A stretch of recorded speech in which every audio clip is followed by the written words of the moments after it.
시청자 여러분, 안녕하십니까? 12월 20일 금요일 JTBC 뉴스 아침은 시작합니다. 스티븐 비건 미 국무부 대북정책특별대표가 어제 베이징에서 중국 외교부 부부장을 만나 북한의 비핵화 해법을 논의했습니다. 중국 외교부는 오늘 새벽 홈페이지에 올린 보도문을 통해 북한과 미국이 서로 마주보고 신뢰를 구축해야 하며 다시 접촉하기를 희망한다고 밝혔습니다. 오늘까지 중국에 머무는 비건 대표는 북한과의 접촉을 계속해서 추진할 것으로 보입니다. 북한이 비건 대표를 전격적으로 초청해 베이징에서 평양으로 향할 것이라는 관측도 나옵니다.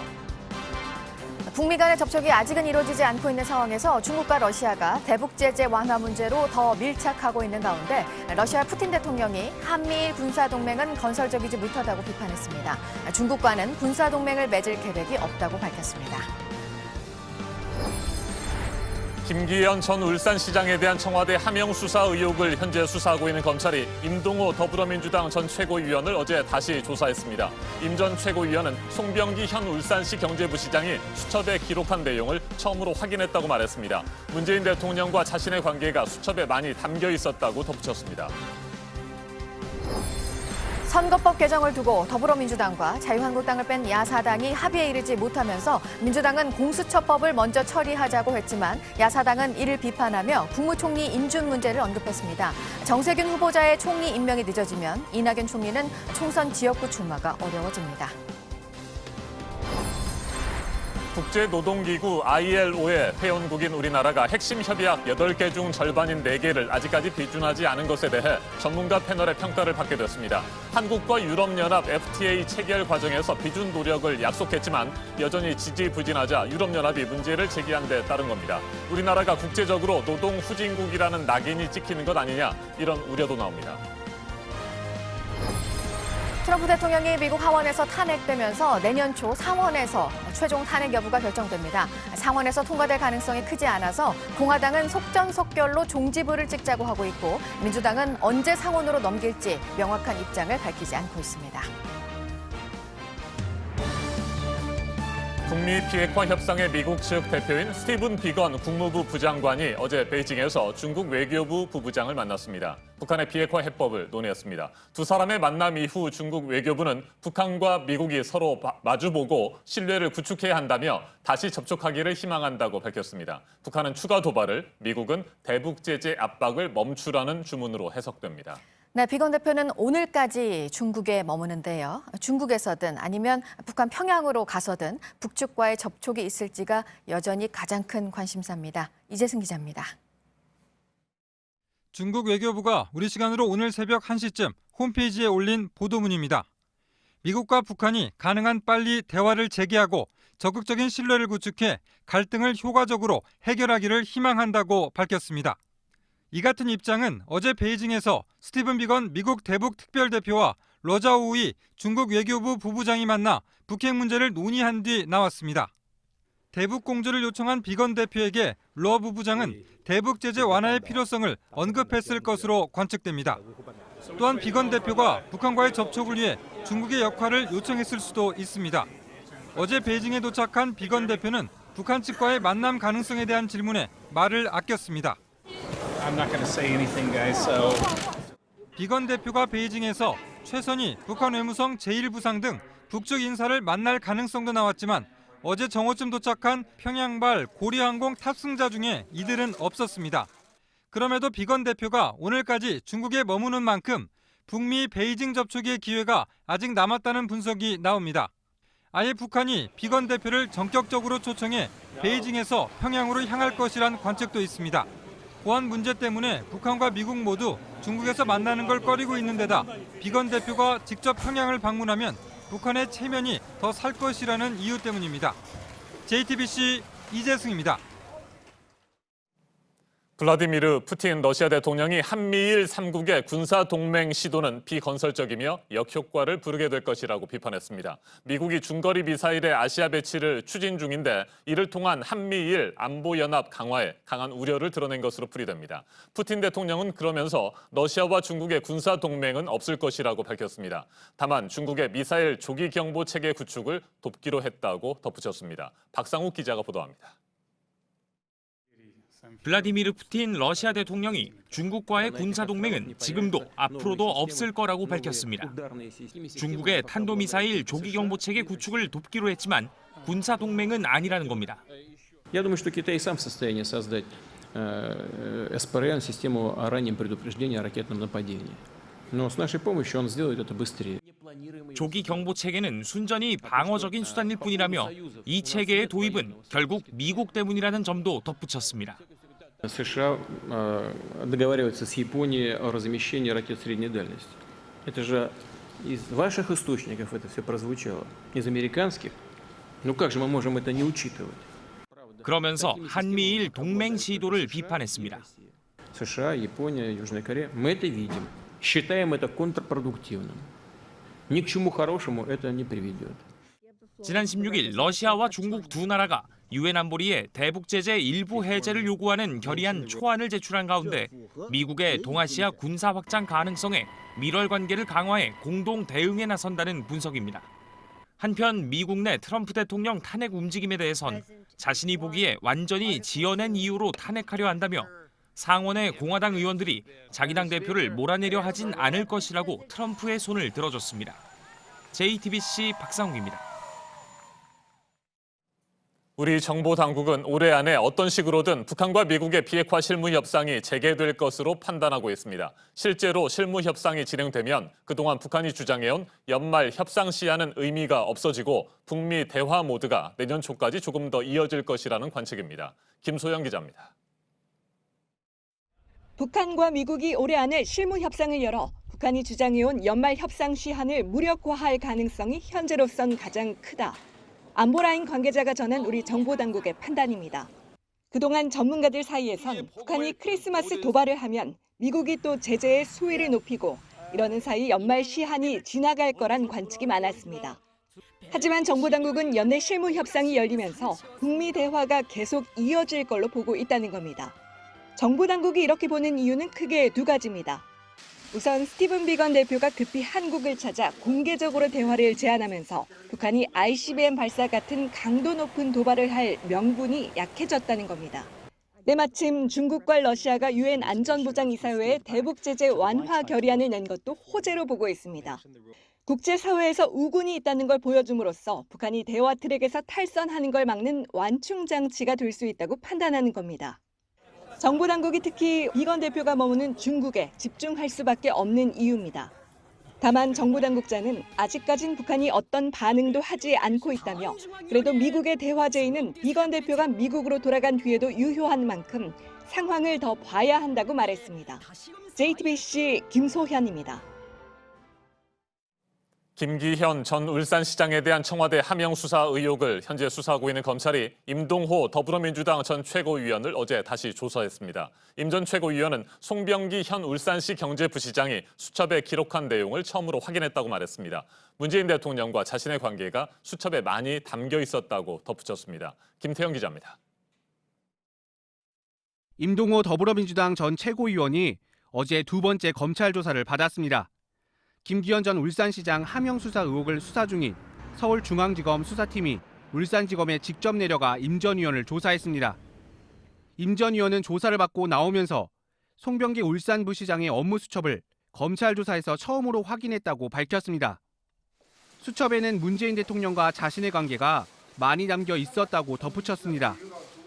구체적인 내용에 대해서는 임동호가 좀 밉다고 적힌 내용을 봤다고 말했습니다.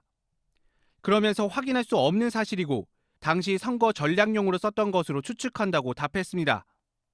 청와대로부터 오사카 총영사 자리를 제안받았다는 의혹에 대해서는 부인했습니다. 임 전 최고위원은 청와대 관계자나 국회의원 중에 친구들이 많았고 이들이 어떤 자리라도 맡아야 하지 않겠느냐는 식으로 말했던 것이라고 설명했습니다. 검찰은 임 전 최고위원의 진술과 송 부시장의 수첩 내용 등을 비교하면서 사실 관계를 추가로 확인할 계획입니다. 임 전 최고위원은 오늘 공식적인 입장문을 발표하기로 했습니다. JTBC 김태형입니다.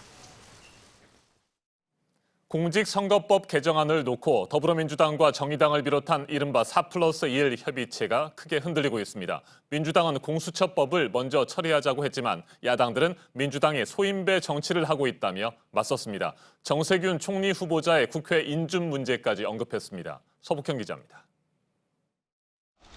야사당이 요구한 석패율제를 거부한 민주당은 아예 우선순위를 바꾸자고 제안했습니다. 선거 전 시간을 가지고 토론하고 대신 공수처법을 먼저 처리하자는 겁니다. 국민이 원하는 것부터 먼저 처리합시다. 민생 먼저, 검찰 개혁 먼저 마무리 짓는 것도 열어놓고 검토해 주실 것을 요청합니다. 상대적으로 선거법 개정이 더 급한 야사당을 압박하면서 찬성 여론이 높은 공수처를 앞세운 셈입니다. 야사당은 한 목소리로 민주당을 비판했습니다. 작은 이해관계를 넘어 개혁의 마지막 마무리는 민주당이 해주기를 바랍니다. 전형적인 소인배 정치, 몰입의 정치라고 단정하지 않을 수 없습니다. 국무총리 인준까지 언급했습니다. 정동영 민주평화당 대표는 민주당의 129석만으론 공수처법 처리나 총리 인준도 불가능하다고 말했습니다. 총리를 임명하려면 국회에서 과반의 동의를 얻어야 합니다. 서로 상대가 더 손해라며 압박하는 모양새지만 시간이 갈수록 밥그릇 싸움으로 보일 수 있다는 점은 양쪽 모두에게 부담입니다. JTBC 서복현입니다.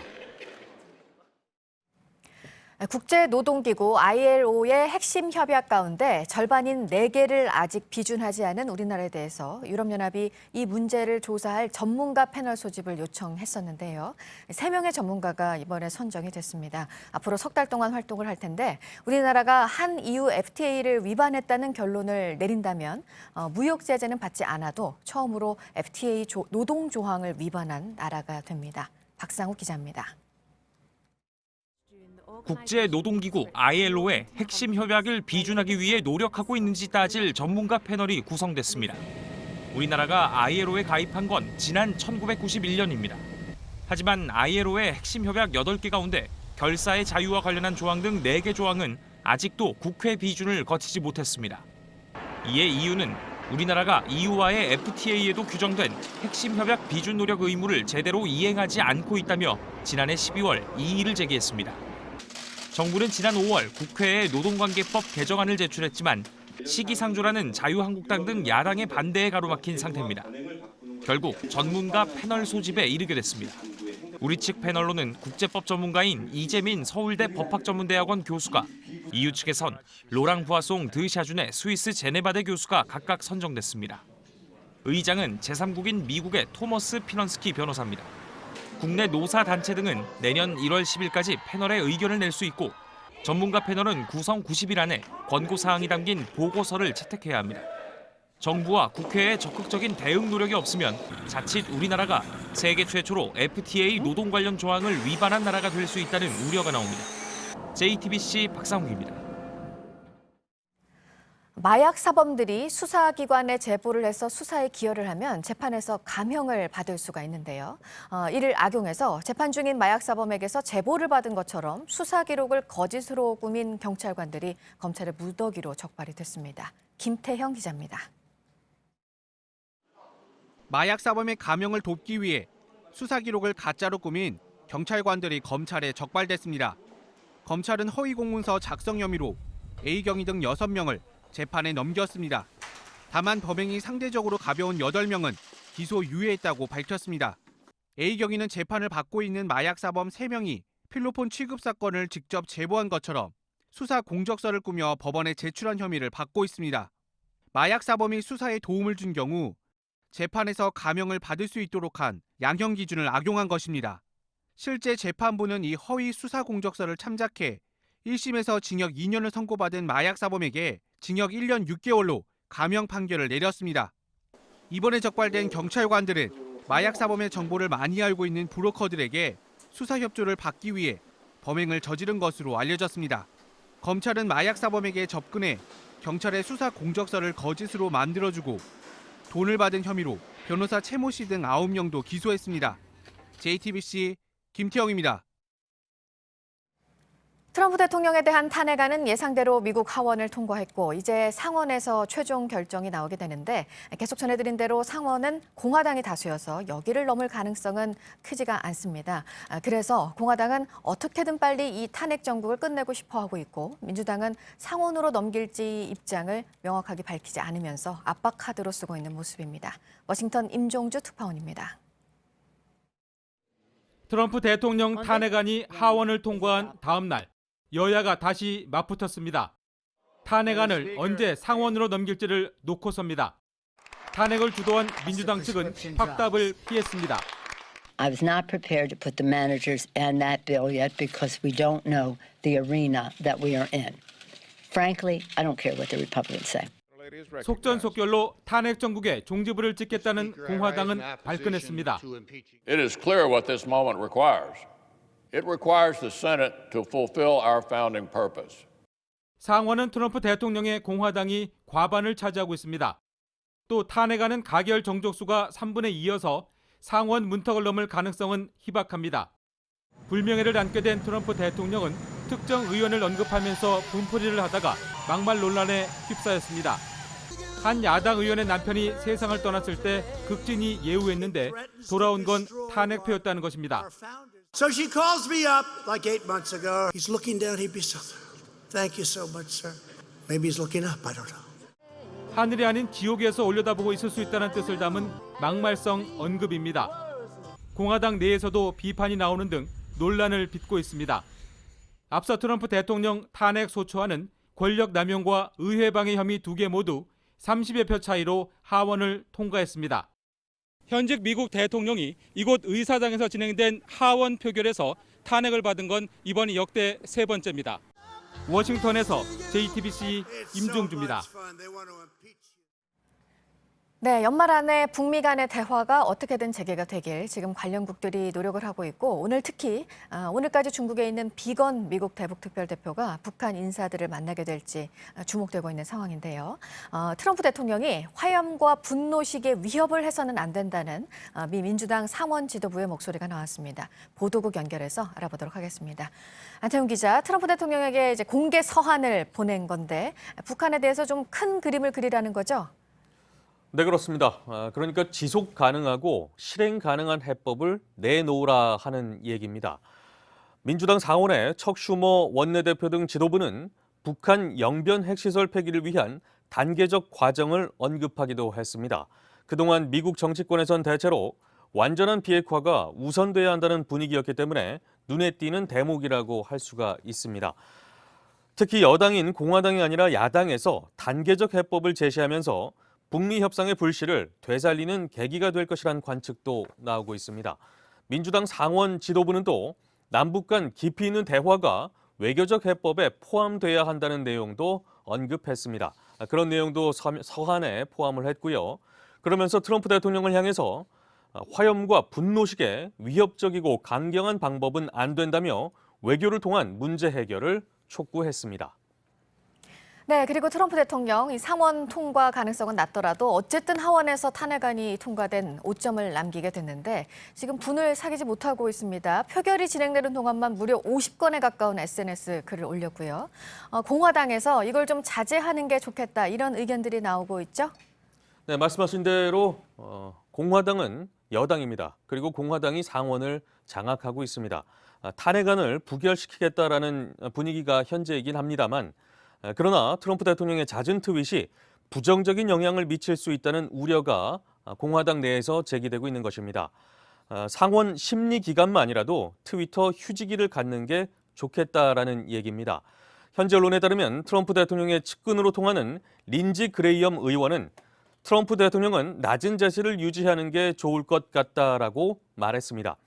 공화당 상원의 존 튠 원내 총무도 트윗하지 않길 바라는 많은 상황들이 있다라고 언급했습니다.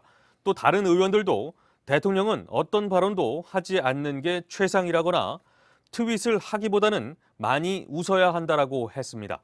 이 밖에 새로 들어온 소식들은 잠시 후 8시쯤에 다시 연결을 해서 전해드리도록 하겠습니다. 네, 지금까지 아침엔 지금 JTBC 안태훈입니다. 이번에는 오늘 아침 체크해봐야 할 뉴스들을 분야별로 살펴보겠습니다. 먼저 정치 분야입니다. 오는 24일에 열리는 한중일 정상회의에 앞서 모레 22일 베이징에서 한중일 경제무역장관 회의가 진행됩니다. 중국이 포함되기는 했지만 일본의 수출 규제 이후 한국과 일본이 대립하고 있는 상황에서 양국의 주무부처 장관이 처음 만나는 자리여서 관심이 모아지고 있습니다. 세계적 관광지인 인도네시아 발리섬에 한국 영사관이 신설됩니다. 내년 하반기부터 업무를 시작할 예정입니다. 한국 교민과 관광객들이 크게 늘어나면서 영사관 설치 필요성이 꾸준히 제기돼 왔습니다. 불법 정치자금을 받은 혐의로 기소된 더불어민주당 심기준 의원에게 검찰이 징역 2년을 구형했습니다. 지난 2016년부터 10여 차례에 걸쳐 모 기업 대표로부터 3,600만 원 상당의 불법 정치자금을 받은 혐의입니다. 서울 아파트 전세 가격이 주간 기준으로 4년여 만에 가장 많이 올랐습니다. 한국감정원 조사 결과 이번 주 0.18% 상승했는데요. 강남구는 상승률이 0.51%였습니다. 입시제도가 달라지면서 학군 인기 지역에서 전세 물건이 없고 방학 이사철도 겹쳤습니다. 앞으로 식품 대기업들은 두부와 된장, 간장, 고추장, 청국장, 제조업에서 사업을 시작하거나 기존 사업을 확장하는 게 제한이 됩니다. 급격하게 수익이 악화돼서 어려움이 있었던 이 산업 내 소상공인을 보호하기 위해서 내년부터 5년간 생계형 적합업종으로 지정이 됐습니다. 코레일이 올해 임금을 지난해에 비해 1.8% 올리는 것을 내용으로 임금 협약을 체결했습니다. 근무체계 개편 문제에 대해서는 계속 협의가 진행되고 있습니다. 계속해서 사회 분야 뉴스입니다. 진중권 동양대 교수가 대학 측에 사표를 제출했습니다. 소셜미디어를 통해 어제 마지막 수업을 마치고 미리 써놓았던 사직서를 냈다고 밝혔습니다. 사직서에 쓰인 날짜는 조국 전 법무부 장관의 임명 적격 논란이 한창이던 지난 9월로 알려졌습니다. 블랙 아이스로 인해 대형 사고가 발생했던 상주 영천 고속도로에서 어제 저녁 또다시 사고가 났습니다. 화물차가 도로에 정차해 있던 승용차를 들이받았는데 튕겨져 나간 승용차를 뒤따르던 다른 차가 다시 들이받았습니다. 2명이 다쳐 병원으로 옮겨졌습니다. 어제 오후 인천국제공항 출입국 수속 시스템에 오류가 발생해 출입국 절차가 한때 중단됐습니다. 45분 만에 복구가 되기는 했지만 출발과 도착 수속이 지연되면서 이용객들이 불편을 겪었습니다. 영화 기생충이 아카데미 최종 후보에도 올라서 수상까지 가게 될지 기대가 요즘 크죠. 봉준호 감독과 주연 배우 송강호 씨는 정보 문화훈장을 받았습니다. 봉준호 감독은 은관 문화훈장을, 송강호 씨는 옥관 문화훈장을 각각 받았습니다. 순천만 국가정원 별빛 축제가 오늘부터 시작이 됩니다. 정원의 밤을 즐길 수 있는 축제입니다. 다음 주 24일, 25일에는 크리스마스 분위기를 만끽할 수 있는 LED 공연도 열립니다. 지난해 12만 명이 이용을 했다는 서울광장 스케이트장이 오늘 문을 엽니다. 내년 2월 9일까지 운영이 됩니다. 청와대 하명수사 의혹을 수사하고 있는 검찰에 대해 반발하고 있는 민주당이 오늘 최고위원회의에서 특검 도입을 공식적으로 검토를 합니다. 유재수 전 부시장 감찰 무마 의혹 등 울산 사건을 수사하고 있는 검찰의 의도가 의심된다면서 특검을 통해서 규명하자고 주장을 하고 있습니다. 청와대 선거 개입을 주장하고 있는 김기현 전 울산시장은 오늘 기자회견을 합니다. 송병기 울산부시장 업무 수첩 내용을 앞서 공개를 했었고 관련 내용을 더 내놓을 것으로 보입니다. 한진과 이명희, 조현아, 모녀의 밀수 혐의 관련 2심 선고가 오늘 나옵니다. 대한항공 여객기를 이용해서 명품 등을 몰래 들여온 혐의에 대해서로 추가 심리가 필요하다는 판단이 나와서 선고 공판이 열흘 넘게 미뤄졌습니다. 분야별 뉴스들 체크해드렸습니다. 이어서 기상정보입니다. 오늘도 내륙 곳곳 영하권입니다. 어제보다는 기온 조금 높지만 여전히 추위는 강한데요. 현재 서울이 영하 2도, 경기 파주와 강원도 대관령은 영하 6도까지 떨어져 있습니다. 현재 눈이나 비가 오는 곳도 있죠. 일부 서쪽 지역에 약하게 이어지고 있고요. 이 눈비는 아침까지 계속되면서 충청 남부와 전북을 중심으로 눈은 1cm, 비는 5mm 정도 더 내리겠습니다.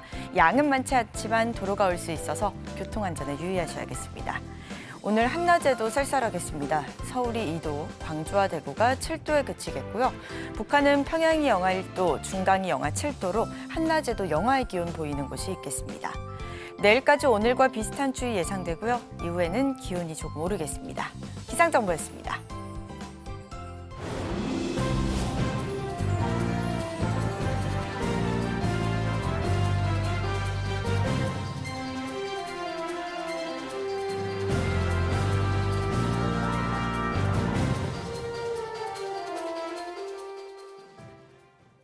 경남 거제의 한 여성 전문 의원에서 지방분해 주사를 의사가 아닌 간호조무사가 놓은 것으로 드러났습니다.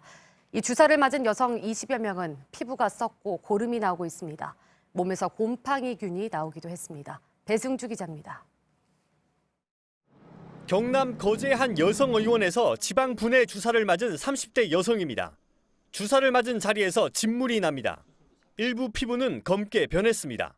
조직 검사 결과 곰팡이균도 발견됐습니다. 피부 괴사가 일어나면서 옆으로 번지고 있고 일상생활이 안 될 만큼 너무 아프고. 비슷한 증상이 나타난 여성은 현재까지 20명이 넘습니다. 모두 의사가 아닌 간호조무사가 주사를 놨습니다. 피해자들은 의원 측의 안일한 대응에도 분통을 터뜨렸습니다. 지난 8월부터 일부 환자가 증상을 호소했지만 의원 측에서 이를 숨기고 최근까지 영업을 계속했다고 주장했습니다. 또 부작용이 처음 나타났을 때 단순 약물 뭉침이나 피로 누적으로 진단해 병을 키웠다는 겁니다. 수술을 하더라도 진짜 내 몸 어디에서 이게 계속 올라올지 언제 끝이 날지 모르니까. 의원 측은 간호조무사가 시술한 점을 인정했습니다. 다만 7년 동안 부작용이 생긴 건 이번이 처음이라 휴업을 한 뒤 원인을 파악하겠다고 해명했습니다. 거제시 보건소는 해당 의원을 무면허 의료 행위로 경찰에 고발했습니다. JTBC 배승주입니다. 어제 저녁 7시 31분쯤 전라남도 해남군 화화면의 2층짜리 단독주택에서 불이 났습니다. 소방당국은 56명의 인력과 12대의 장비를 투입해 1시간 만에 큰 불길을 잡았고 어젯밤 10시쯤 진압을 완료했습니다.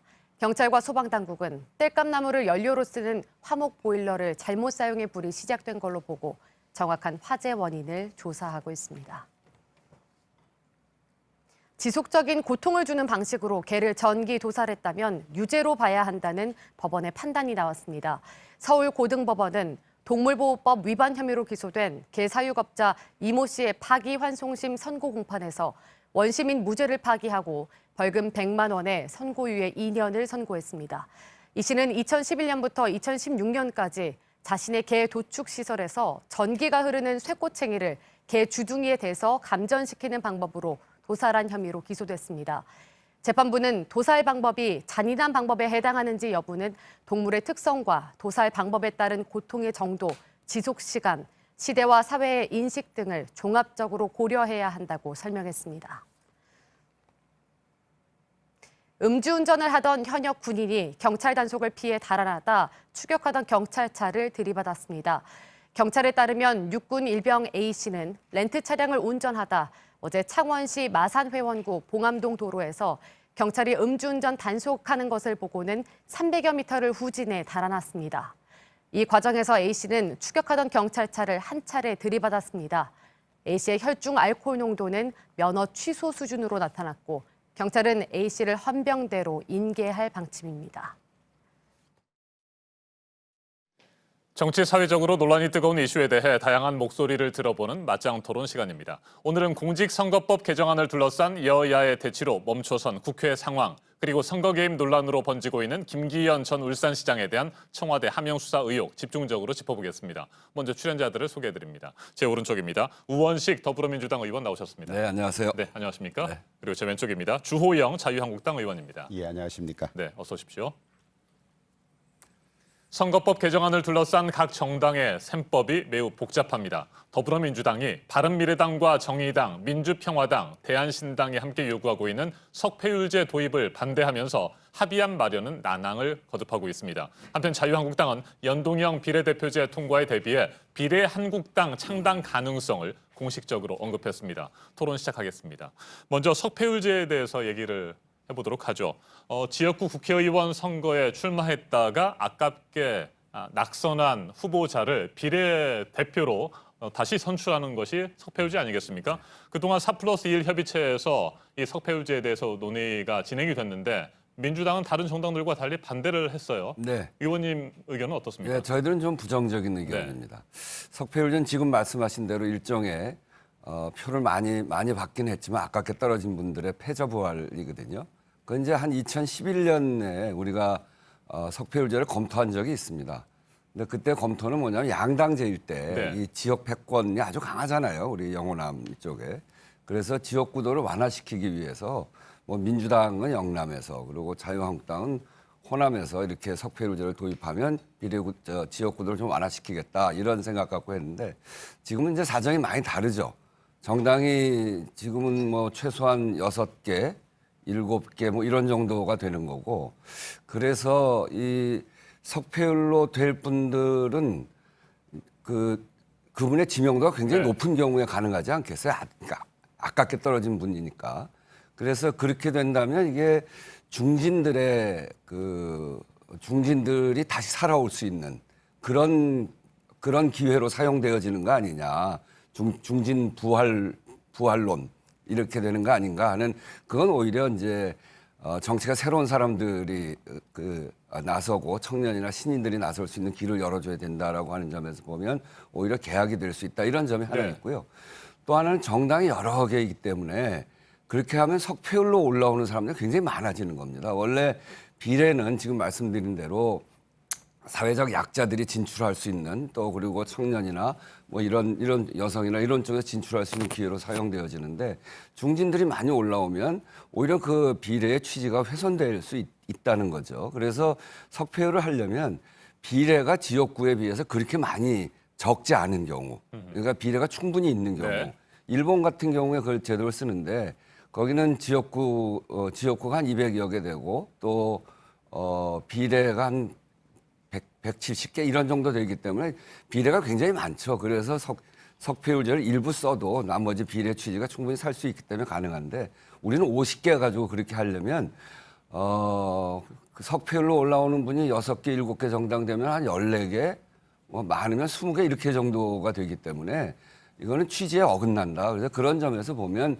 국민들에게 이 선거제 개혁은 좀 더 진전된 개혁의 방향으로 가야 되는데 까딱하면 국민들이 볼 때 이건 개혁의 방향이 아니냐 이렇게 보일 소지가 있기 때문에 그것에 대해서 충분히 검토하고 그리고 다시 살펴보자 이런 취지 때문에 지난번에 제안을 받아들이지 않은 거죠. 네, 현재 논란을 빚고 있는 석패율제는 연동형 비례대표제를 도입한다는 전제로 이게 논의가 되는 상황이잖아요. 네, 그렇습니다. 네, 그렇다고 한다면 주호영 의원께서는 연동형 비례대표제 자체를 반대하고 계시기 때문에 석패율제 도입도 반대하시겠군요. 물론입니다. 네. 우선 지금 연동형을 실시하는 나라들이 있기는 합니다만은 지금 소위 심상정안의 이 연동형은 소위 교차 연동이라 그래서 비례대표에 대해서만 연동률을 적용하면 아무런 문제가 없는데 지역구 당선 숫자를 가지고 이 비례대표 수를 연동을 해놓았기 때문에 그걸 소위 이제 전문 용어로 교차 연동이라 그러는데 교차 연동은 독일의 이 최고재판소 판례에 의하면 직접 투표의 원칙에 반해서 위헌이라는 결정이 났습니다. 그래서 연동형은 우린 위헌이라는 거고 모처럼 이 선거법 가지고 민주당과 자유한국당이 대립하고 있는 과정에 석패율 제도는 안 된다는 것만은 딱 일치를 하고 있는데 석패율 제도는 우리 국민의 감정상 지역 선거에서 선택을 받지 못하고 떨어진 사람을 다시 딴 절차에서 구제해 준다는 것 자체가 민심에 맞지 않고요. 근데 지금 이제 소위 4+1에서 군소 정당들이 강하게 욕을 하고 있고 민주당은 그걸 거부를 했는데 저는 민주당이 저를 끝내 지킬 수 있을까 이런 걱정이 좀 있습니다. 왜냐하면 민주당이 거부하면 석패율제가 도입은 안 되는데 지금 정세균 국무총리 인준이나 이런 걸 앞두고 그 군소 내 정당이 그걸 가지고 지금 압박을 하고 있어서 끝까지 버틸지는 잘 알 수 없는 그런 상황이고요. 한 가지 더 안타까운 일은 지금 공직선거법에 의하면 벌써 지난 3월부로 선거구가 획정이 끝나야 됩니다. 그런데 선거를 120일도 안 남겨둔 지금까지 아직 선거구 획정은 물론이거니와 선거구 획정을 위한 기본 원칙이 안 정해졌고 이 공직선거법이 통과되면 이걸 가지고 이제 선거구 획정위원회에서 선거구 획정을 마쳐서 또 본회의에 표결을 받아야 되는 이런 상황이기 때문에 지금은 너무 늦었다. 이것은 헌법 정신에도 반하고 하기 때문에 빨리 좀 포기를 하고 기존 있는 절차에서 방법을 찾고 선거구를 획정해야 된다. 이것을 강하게 좀 말씀드리고 싶습니다. 네, 사사건건 대립을 해왔던 한국당과 민주당이 오랜만에 석패율제 도입 반대 입장으로 같은 의견을 나타냈다 이런 말씀을 하셨는데 그렇습니다. 요즘에 4+1 협의체가 난항을 겪고 있잖아요. 그동안에 한국당에서는 계속해서 이 4+1 협의체 공직선거법 개정안 논의 자체에 대해서 문제를 제기하고 반발을 해오셨는데 요즘 돌아가는 상황들이 순탄치 않은 걸 보면 어떻습니까? 그래 저는 우리 우 대표님 좀 듣기 거부가신 말씀일지 몰라도 연동형하고 하는 것에 대해서는 서로 뜻이 맞았다가 그걸 가지고 패스트트랙에 올린 건 맞았다가 이제 가까이 오니까 세부적으로 각 당의 이익을 어떻게 조정할지를 두고 이제 이렇게 말하자면 의견이 안 맞아서 이런 일이 일어났는데 누구의 표현에 의하면 물건 훔칠 때까지는 같이 훔쳤는데 이제 가르면서 서로 싸움이 나서 돌성사나운 모습을 보인다. 이제 이런 표현이 아주 적절한 표현이 아닌가 싶을 정도로 사실 볼성산업죠. 이게 언제 정리될지도 모릅니다. 되풀이되는 말씀이지만은 법상 3월까지 하도록 돼 있는 것을 아직도 저러고 앉아 있으니 참 답답할 뿐이죠. 그래서 그러다 보면 시간에 촉박하기 때문에 또 민주당이나 문희상 국회의장이 국회법을 위반하고 무리수를 둘 수 있다. 이 점에 관해서 저희들은 경각심을 가지고 대비를 하고 있습니다. 네. 확실하게 와닿는 표현을 쓰긴 하셨습니다만 물건을 훔쳤다라고 하는 그 표현에서 여전히 그런 비판적인 시각을 가지고 계신 것 같습니다. 말씀하시죠. 우선은 그 연동형에 대해서 위헌이다 이렇게 얘기하는데 그 예를 들은 독일이 이런 연동형을 채택하고 있습니다. 독일, 뉴질랜드가 이런 연동형, 지역구하고 연동하는 지금 말씀하신 지역구와 연동하는 연동형을 채택하고 있고요. 그래서 그것을 위헌이라고 얘기하는 것은 정말 터무니없는 이야기다 이렇게 말씀드리죠. 그리고 120일 전에 지역구 획정까지 다 끝내야 되는 건 맞습니다. 근데 지역구 획정이라고 하는 것이 매우 지난하고 어려운 일이고 또 각 정당마다 이해관계가 사실상 다르기 때문에 그걸 조절하는 과정이 참 지난한 과정이거든요. 그래서 매번 선거 때마다 대개 선거를 치르는 1월 말이나 2월 달쯤 돼서 국회를 열어서 그때 처리해 왔습니다. 그게 지금까지의 실정입니다. 그렇기 때문에 주호영 의원이 지금 이것이 무슨 도둑질해서 나눠 먹기가 힘들어서 이걸 자꾸 시간을 끈다고 그러는데 과거에도 이미 자유한국당까지 포함한 모든 정당이 그렇게 이해관계를 조정하느라 그렇게 해왔던 것은 지금까지 해왔던 관례이기도 하고 물론 그 관례가 옳다는 것은 아닙니다. 그리고 말씀하신 대로 이 선거법이나 지역구 조정이라고 하는 문제는 정당 간의 첨예한 이해관계가 부닥치는 겁니다. 이해관계를 조정하는 것이 무슨 도덕질이다 이렇게 얘기하면 안 되고요. 그러면 지금까지 자유한국당 전신의당은 전부 다 도덕질 같이 한 거죠. 그렇게 표현하시면 잘못된 표현이고 그것을 잘 조정하고 현실에 맞추는 과정. 각 정당 간의 이해관계를 잘 조절해서 그걸 또 국민들이 보고 있는 거거든요. 거기서 과도한 요구를 하면 국민들에게 심판을 받게 돼 있습니다. 자유한국당이 지금 들어오지 않는 것도 이해관계에 안 맞는 거거든요. 비례를 이렇게 늘리면 저희도 손해입니다. 자유한국당이 그거 손해난다고 안 들어오는 거예요. 이 비례를 늘리는 거는 국민들의 민심 그대로의 국회를 만들어 보자라고 하는 큰 대의를 갖고 있는 겁니다. 10% 받은 정당이 의석을 1%도 못 가지면 어떡합니까? 그건 잘못되는 거죠. 10% 가진 정당은 10%만큼 의석을 갖는 게 국민 민심 그대로 갖는 거예요. 전에 이 소선거구제, 승자 독식 구조를 만든 거는 자유한국당이 날치기해서 국회에서 통과시킨 법입니다. 그래서 이것을 지속적으로 국민 민심 그대로의 국회를 만들자. 이 받은 국민 지지도만큼 의석을 갖게 하자. 이게 이제껏 선거제 개혁 방향으로 논의해왔던 내용을 지금 하고 있는 겁니다. 거기에 자유한국당 안 들어온 이유는 승자 독식 구조를 안 가지면 자신들 손해나기 때문에 안 들어오는 거거든요. 이해관계가 안 맞아서 안 들어오는 것이 이해관계가 맞으면 들어오죠. 그래서 지금은 자유한국당이 논의에 참여만 한다면 얼마든지 논의를 같이 할 수 있는데 아예 참여를 안 하잖아요. 장외 집회하고 삭발하고 단식하고 무슨 놈의 제1야당이 그렇게 합니까? 그렇게 들어오지 않기 때문에 나머지 정당들이라도 모여서 이해관계를 조절해서 국민들 요구에 맞는 선거제 개혁 방안, 민심 그대로의 국회를 만드는 그 개혁 방안을 하기 위해서 정말 고심을 해가면서 이해관계를 조정해가고 있는 거죠. 잘 안 맞는 거는 서로 이건 못 받겠다 이러는 거고요. 자유한국당이 끝까지 안 들어오면 4+1에서 논의해서 결론을 낼 수밖에 없고요. 자유한국당이 지금이라도 들어오란 말입니다. 들어와서 충분히 논의해서 본인들의 이해관계 좀 안 맞는 부분이 있더라도 이게 정치개혁, 선거개혁의 방향이기 때문에 민심 그대로의 정치, 승자 혼자 독식하지 말자. 이게 이 선거개혁의 방향이기 때문에 그런 정신을 가지고 조금 손해 나더라도 참여해서 이해관계 조절을 해야 된다. 정말 이제는 그렇게 바깥에서 험한 소리 그만하시고 이제 들어오시라. 이렇게 말씀드리고 앞서 잠깐만요. 제가 질문 하나만 더 드려보겠습니다. 앞서 주호영 의원께서 제기했던 가능성에 대한 질문입니다. 네. 정세균 총리 후보자의 지명 문제로 나머지 야당들의 압박을 받게 되면 결국에는 민주당의 석패율제 도입을 받아들일 수밖에 없지 않겠느냐. 뭐 이런 의견이었거든요. 이 부분은 어떻게 답하시겠습니까? 그러니까 그 과제가 많죠. 과제는 국회에서 풀어나가야 됩니다.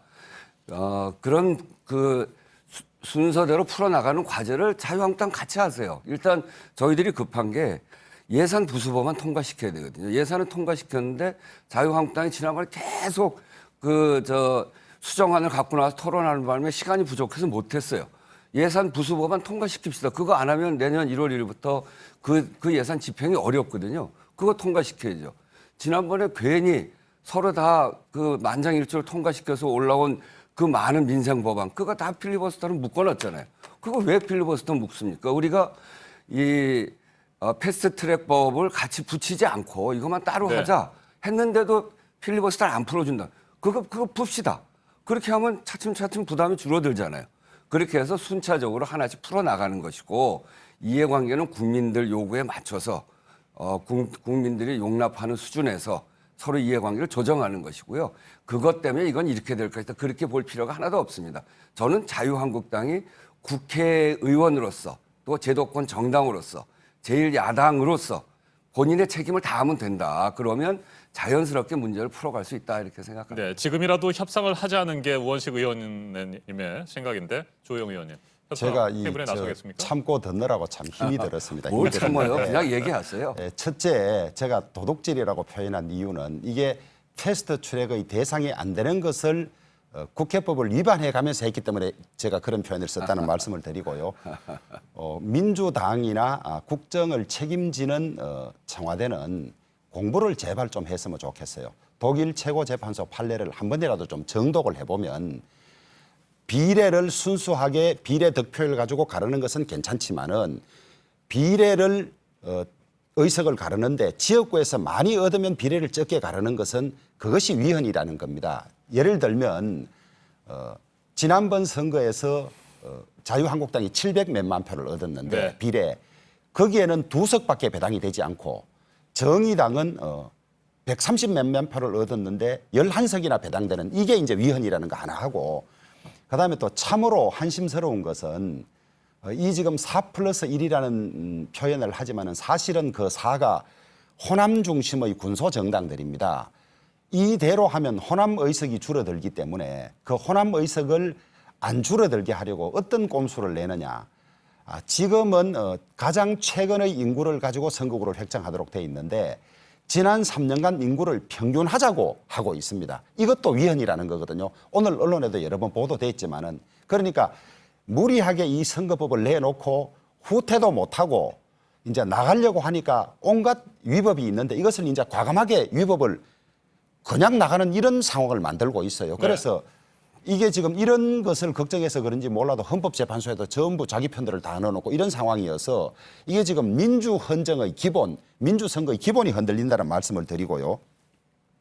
그다음에 비례를 늘리는 것이 민의에 맞다고 했는데 비례를 늘리는 것이 민의에 맞는 전제가 있습니다. 그것은 비례의 공천이 투명하고 공정해야 하는데 지금까지 역대 우리 각 정당의 비례 보면 밀실에서 그냥 당대표나 혹은 영향력 있는 대통령이 자기가 찝는 사람들이 다 비례가 돼서 우리 민주주의의 가장 사각지대, 선거의 가장 사각지대가 이 비례대표 선정 과정이기 때문에 그것이 투명하지 않으면 당대표들이 자기 사람을 국회의원 심기 위한 통로를 넓히는 것밖에 되지 않는 이런 상황이고 그다음에 지금이라도 잘못된 것을 알고 고치는 것이 가장 좋은 방법이라는데 지금이라도 빨리 포기하는 게 좋다. 저는 그렇게 말씀드리고 싶고 이것이 이렇게 나가다가 직접 선거의 원칙에 위반되고 그다음에 그 인원 산정하는 것이 위헌이라면 헌재가 또 골칫덩거립니다. 위헌하려면 나라가 혼란스럽고 그것이 위헌이 아니라고 하려니까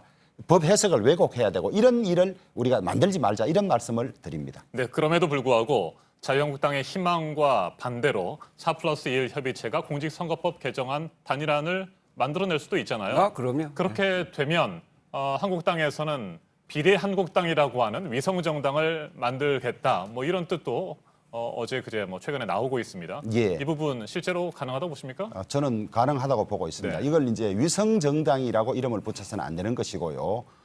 대한정당 혹은 위성정당이지 뭐. 대체정당이라고 이야기를 하는데 왜냐하면 지역구에서 많이 당선될수록 비례대표 숫자가 적어지니까 저희들은 그 비례대표를 민심에 맞는 숫자만큼 확보하려면 지역구 후보를 내지 않는 정당을 만들 수밖에 없다. 그래서 당 사무처에서 그 준비를 하고 있는 걸로 알고 있고요.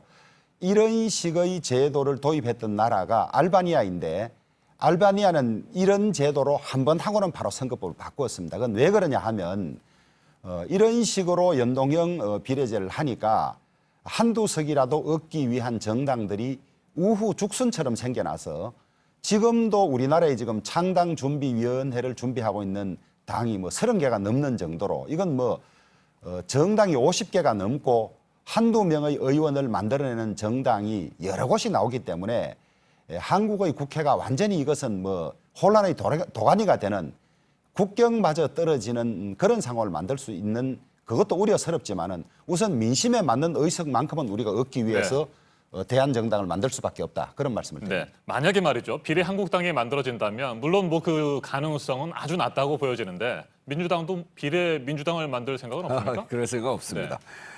우선 비례 공천이 밀실에서 된다고 그러는데 그건 자유한국당이 그런지 몰라도 더불어민주당은 전혀 아닙니다. 우리한테 와서 좀 배우세요.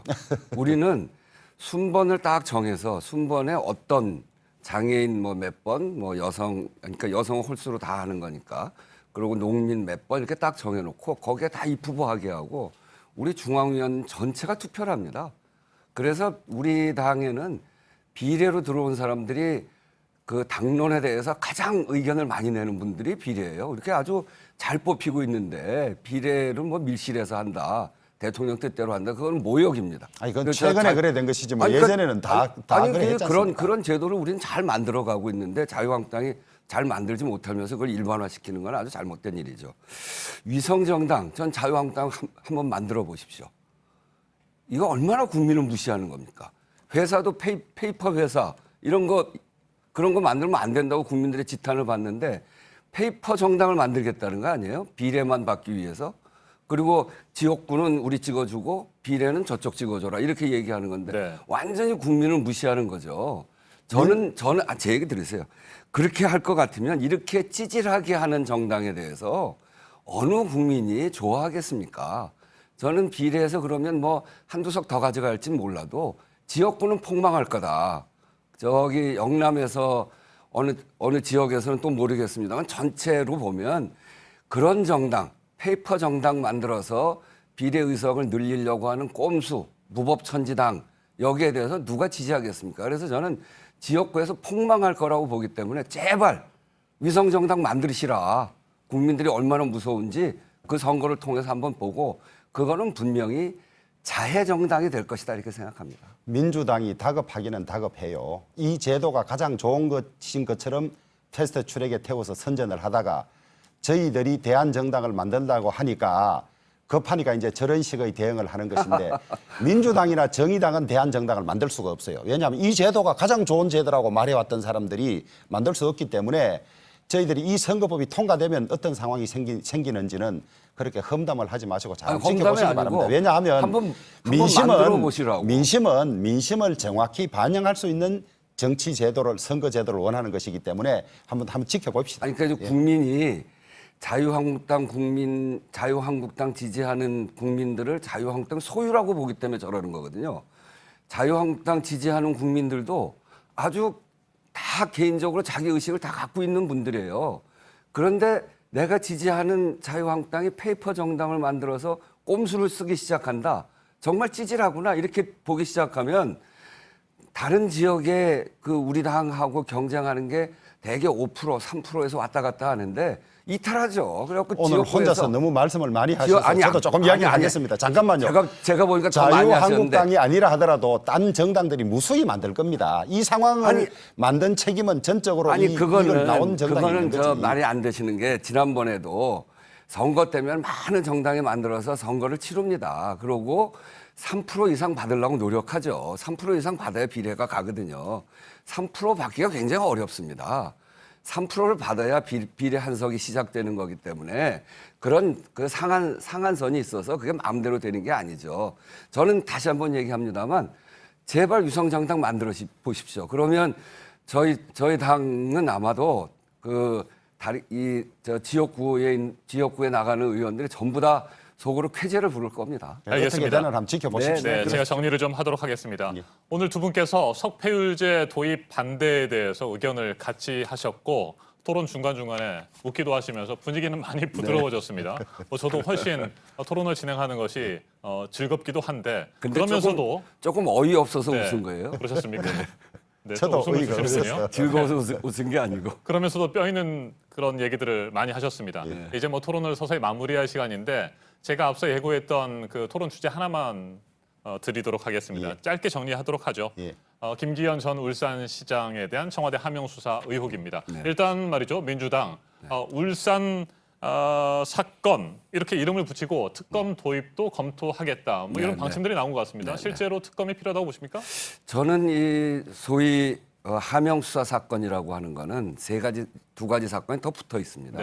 하나는 김기현 전 시장의 측근 비리 사건, 측근 비리 의혹 사건, 또 하나는 고래고기 환부 사건 이렇게 돼 있거든요. 고래고기 환부 사건은 뭐냐면 경찰이 불법적인 고래 포획을 찾고 거기에서 이제 고래고기를 압수를 했단 말이에요. 그리고 수사를 하고 있는데 검찰이 그 울산지청의 검사 출신인 그런 변호사를 그러니까 소위 전관 변호사죠. 그 사람이 활동하는 피의자에게 그 고래고기를 돌려준 사건이에요. 그래서 검경이 굉장히 갈등했던 사건이거든요. 그것과 연장선으로 김기현 전 시장 측근 비리 의혹 사건도 이렇게 묻혔다 이렇게 보면 그 과정에서도 검경 간의 갈등이 있었고 이것이 그것과 연루돼 있는 여러 가지 일들이 지금 하명 수사 사건으로 와 있는 거거든요. 그래서 이 울산의 여러 가지 사건이 한 덩어리로 보면 3가지 사건이 묶여져 있는데 거기에 검찰이 당사자입니다. 검경 간에 갈등했던 당사자죠. 그래서 이 당사자가 이 사건에 대한 수사를 정말 공정하게 할 수 있는가? 더더군다나 거기 왜 고래고기 환부 사건 때문에 내려가서 조사했던 특감반의 한 분이 목숨을 끊었잖아요. 그분의 핸드폰을 그 핸드폰을 경찰이 갖고 있었는데 경찰과 검찰은 갈등 과정이었고요. 그런데 검찰이 하루 만에 압수수색 영장을 가지고 그걸 가져가 버렸어요. 도대체 그 안에 뭐가 들어있길래 검찰의 불리한 거라도 들어있는지 그걸 그렇게 무리하게 가져간 이런 일이 한 번도 없었던 일이거든요. 그런 점에서 보면 이건 공정하게 수사하기 어렵다. 그러니까 검찰 수사가 아니라 이거는 특검 수사를 통해서 경도 아니고 검도 아니고 특검 수사를 통해서 하는 것이 공정하겠다. 이런 생각을 갖고 있고 우리 이제 특위가 있습니다. 서른 최고위원이 특위위원장을 맡고 있는데 그 특위에서 안을 내서 오늘 최고위원회에서 의결을 할 그것에 대해서 최종 판단을 할 생각입니다. 네, 울산 사건에 대한 특검 도입이 필요하다. 뭐 이런 의견이 민주당 내에서 나왔을 때 상당수의 사람들은 아마 고개를 갸우뚱하기도 했을 거예요. 오히려 민주당에서는 반대를 하거나 뭐 사건이 그렇게 크지 않다라고 주장할 수도 있을 텐데 특검을 도입해야 된다는 의견을 밝혔기 때문이죠. 네, 그러니까 그게 당사자 중에 한쪽인 검찰이 이 수사를 해가고 있고 경찰에 대해서 철저히 무시를 하고 있기 때문에 이렇게 해서는 공정하게 되기 어렵다 이렇게 본 거죠. 오늘 우원식 의원님의 말씀을 들어보니까 결국 검찰에 대한 불신 때문에 특검 도입이 필요하다 이런 의견이신 것 같습니다. 불신이라기보다는 한쪽이 당사자가 됐기 때문에 그렇습니다. 알겠습니다. 저로 결과가 나와도 신뢰받기 어려울 수 있다 이런 그런 측면에서 그렇죠. 뭐 울산 고래고기가 유명합니다만은 참 울산 고래고기가 꿈자리 사납게 생겼어요. 저는 적반하장의 고육지책의 물타기다 이렇게 보고 있습니다. 울산 검찰이 고래고기 사건을 덮으려고 하고 봐주려고 했다면 울산 경찰이 신청했던 김기현 전 시장에 대한 압수수색 39건을 검찰이 받아들일 리가 없습니다. 수사를 제대로 다 하게 했던 거죠. 그런데 받아놓고 보니까 이게 아무것도 아닌 것이 드러났는데 지금 저는 이걸 하명수사라고 이야기하고 싶지 않고 처음에는 하명수사로 출발했습니다마는 다시 조사해 보니까 후보자 매수까지 들어있다. 딴 공직을 주면서 출마하지 말라고 한 흔적들이 송병기 전 울산시장 수첩에서 나왔을 뿐만 아니라 청와대가 김기현 시장 측의 공약인 산재모 병원에 관해서는 안 되도록 하는 쪽이 좋겠다. 그다음에 송 시장 측이 송철호 시장 측이 준비하고 있던 공공병원은 하는 쪽이 좋겠다. 그래서 자기들 후보는 돕고 상대 후보는 선거를 방해한 이런 세 가지 사건들이 복합적으로 되어 있는 것인데 지금 민주당 측에서 특검 주장하는 것은 이런 것들을 물타기 하기 위해서 이 송병기 수첩은 정말 심각한 것이거든요. 이것보다 가벼운 선거 관여를 했던 박근혜 전 대통령이 징역 2년을 받았습니다. 네. 어디까지 관여되어 있는지는 모르지만은 이 심각성을 아니까 오히려 특검하자고 그러는데 특검하면 검찰 수사를 방해하면서 특검 선정 과정 시간 끌고 하는 이런 걸로 활용하려고 저렇게 하고 있죠. 해가 동쪽에서 서쪽에서 떨려나 싶습니다. 네. 제가 한마디만 할까요? 짧게요. 20초요. 우리 시간 없습니다. 주호영 네. 의원이 단정했던 그 많은 사건들 중에 조국 장관 그 가족 문제로 해서 4달이 지났는데도 아직 기소가 안 되고 있어요. 그러니까 요만한 뭐 글자 하나 나온 거가 저렇게 부풀리게 하고 그리고 불법이라고 단정하기도 어려운 거를 다 불법이라고 그러고 이 후보자와 청와대 간에 공약 점검한 것도 마치 큰 불법인 것처럼 후보자와 청와대는 공약 점검을 할 수가 없어요. 네, 없고 20초만 쓰십시오. 저는 말씀대로 제가 부풀리기 능력이라도 좀 있으면 좋겠어요. 좋고 아주 부풀리기 능력이 왕이죠. 조국 전 장관과 관련해서 제가 한 말씀이 하나도 지금까지 틀린 사실이 없습니다. 어느 게 잘못된지 말씀해 보세요. 아니 그러니까 아직도 기소가 안 돼 있는 이유가 기소되고 뭡니까? 안 되고는 그러니까 검찰이 아직 더 수사하고 있는지 아니 가족 문제에 대해서 더 이상 수사가 감찰 중단부터 얼마나 더 제가 꼬리를 나오겠습니까? 그런 의혹이 있다는 거예요. 네. 자, 두 분 의원님 전혀 모두 사실이니까 기다려보죠. 단정할 수 없는 걸 단정부터 하고 제가 하는 문제. 끝내도록 하겠습니다. 제가 두 분께서 오늘 웃으면서 토론하셔서 기분이 좋다는 말씀을 앞서 드렸는데 그러다 인상 찌푸리실 것 같아서 이 정도에서 빨리 마무리하고 저희가 다음 뉴스 전해드리는 게 나을 것 같습니다. 우원식 더불어민주당 의원, 주호영 자유한국당 의원과 오늘 맞짱 토론 진행했습니다. 토론 잘 들었습니다. 감사합니다. 감사합니다.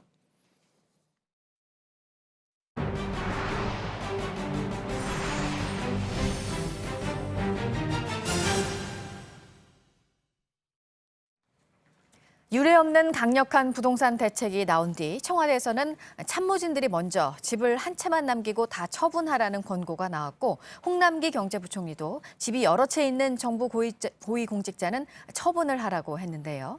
여당에서도 이런 말이 나왔습니다.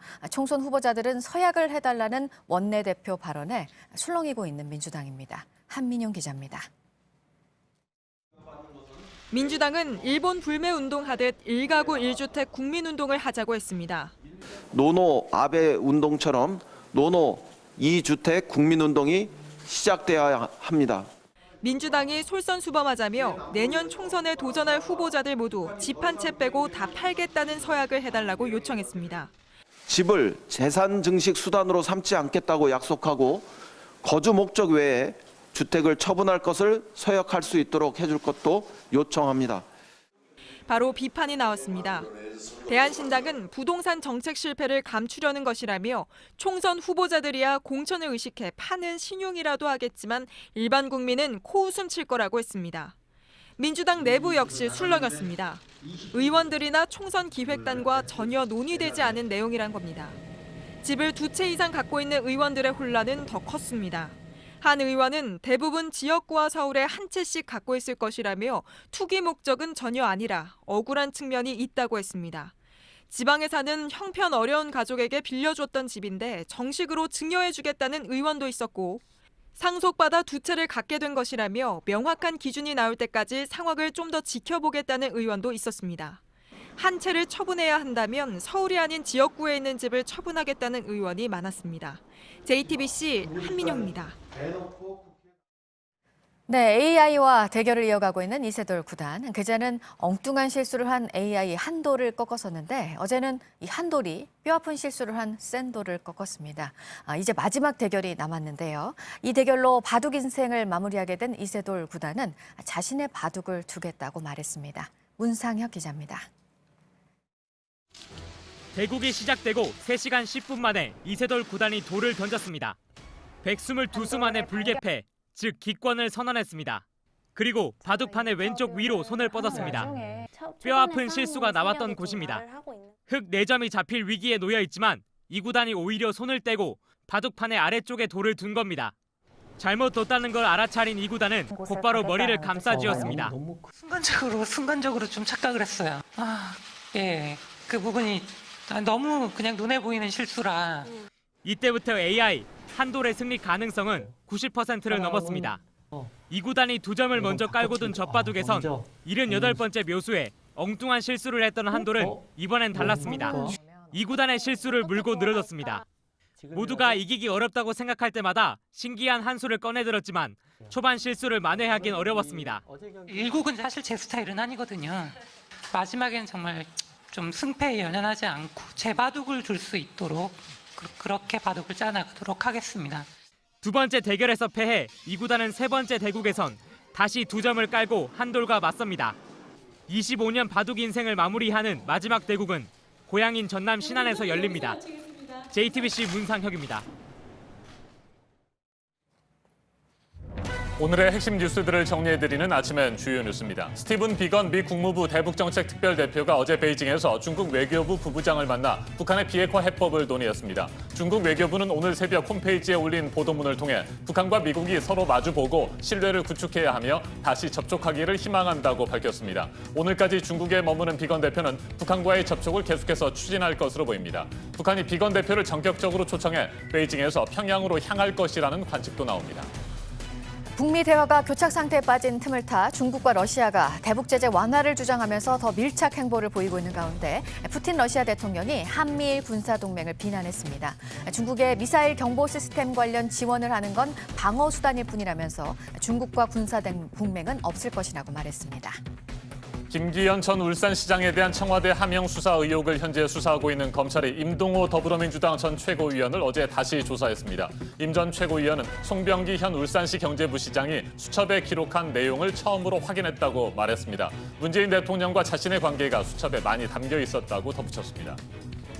더불어민주당과 자유한국당을 뺀 야사당 간 협의체가 선거법 개정에 뜻을 모으지 못해 위기를 겪고 있는 상황에서 검찰개혁 법안을 먼저 처리하자는 민주당의 제안도 야사당은 일축했습니다. 국회 동의가 필요한 정세균 총리 후보자 인준이 늦어질 가능성도 있습니다. 국제노동기구 ILO의 회원국인 우리나라가 핵심 협약 8개 중 절반인 4개를 아직까지 비준하지 않은 것에 대해 전문가 패널의 평가를 받게 됐습니다. 한국과 유럽연합 FTA 체결 과정에서 비준 노력을 약속했지만 여전히 지지부진하자 유럽연합이 문제를 제기한 데 따른 겁니다. 우리나라가 국제적으로 노동 후진국이라는 낙인이 찍히는 것 아니냐 이런 우려도 나옵니다. 미국 하원에서 통과된 트럼프 대통령 탄핵안을 상원으로 언제 넘길지를 두고 공화당과 민주당이 신경전을 벌이고 있습니다. 상원을 장악하고 있는 공화당은 곧바로 이를 부결시키겠다고 하고 있고 반면에 민주당은 상원으로 넘길 시기에 대한 답을 거부했습니다. 오는 24일에 열리는 한중일 정상회의에 앞서 모레 22일 베이징에서 한중일 경제무역장관 회의가 진행됩니다. 일본의 수출 규제 이후 한일 양국의 주무부처 장관이 처음 만나는 자리여서 관심이 모아지고 있습니다. 이번 주 서울 아파트 전세 가격이 0.18% 올라 4년여 만에 가장 높은 상승률을 기록했습니다. 전세 물건이 없는 강남구는 0.51% 올랐습니다. 이번 주 나온 강력한 부동산 대책으로 매수세가 위축되면 전세난이 심화될 것이라는 우려가 나오고 있습니다. 더불어민주당이 오늘 최고위원 회의에서 울산 사건 특검 추진 여부를 결정합니다. 김기현 전 울산시장에 대한 청와대 비리 첩보와 유재수 전 부산시 경제부시장에 대한 감찰 무마 의혹, 고래고기 사건을 수사하고 있는 검찰의 정치적 의도가 의심된다며 특검을 통해 규명하자는 입장입니다. 지금까지 아침엔 주요 뉴스 정리해드렸습니다. 미국 플로리다주에서 한 유명 가수의 초호화 요트에 불이 났습니다. 요트에서 시뻘건 불길이 솟아오릅니다. 현지 시간 18일 마이애미의 한 부두에서 벌어진 일인데요. 불이 나자 요트 안에 있던 승조원 1명은 무사히 대피했습니다. 가수 마크 앤서니의 소유로 알려진 이 요트는 우리 돈으로 80억 원이 넘는 걸로 알려졌는데요. 당국이 정확한 화재 원인을 조사하고 있습니다. 현지 시간 19일 러시아 모스크바에 있는 연방보안국 청사 인근에서 무장괴한이 소총을 난사했습니다. 연방보안국 요원 1명이 숨지고 여러 명이 다쳤는데요. 범인은 총격 과정에서 사살됐습니다. 이번 총격은 푸틴 대통령이 인근 건물에서 기자회견을 마친 지 얼마 지나지 않아 발생했는데요. 숨진 범인이 누구이며 정확히 누굴 공격하려고 했던 건지 연방수사위원회가 조사에 나섰습니다. 승합차와 트럭이 시꺼멓게 불타 있습니다. 현지 시간 18일 멕시코 서부의 한 고속도로에서 일어난 사고인데요. 달리던 승합차가 고속도로 갓길에 주차 중이던 트럭을 들이받은 뒤 불길에 휩싸인 겁니다. 이번 사고로 14명이 숨지고 12명이 다쳐서 병원으로 옮겨졌는데요. 당국이 정확한 사고 원인을 조사하고 있습니다. 초록빛 오로라가 핀란드 북부의 밤하늘에서 포착됐습니다.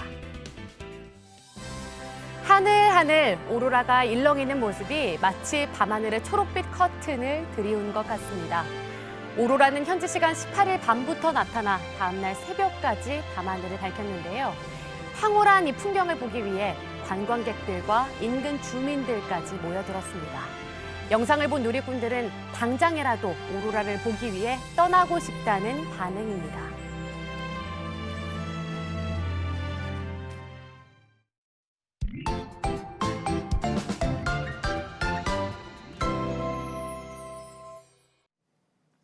오늘도 기온이 영하권으로 떨어진 지역이 꽤 많습니다. 오전까지 서쪽 지역에는 눈과 비 소식이 있습니다. 자세한 기상 정보 살펴보겠습니다. 김연아 캐스터, 오늘 아침 기온은 어떻습니까? 네, 말씀하셨듯이 오늘도 내륙을 중심으로 영하의 기온 보이는 곳이 많습니다. 특히 경기도 파주와 강원 대관령이 영하 7도 등으로 중북부 지역의 추위가 강한데요. 곳곳 바람 때문에 체감 온도가 더 낮은 곳도 많습니다. 이 자세한 기온 보시면 서울이 영하 3도, 춘천이 영하 4도 가리키고요.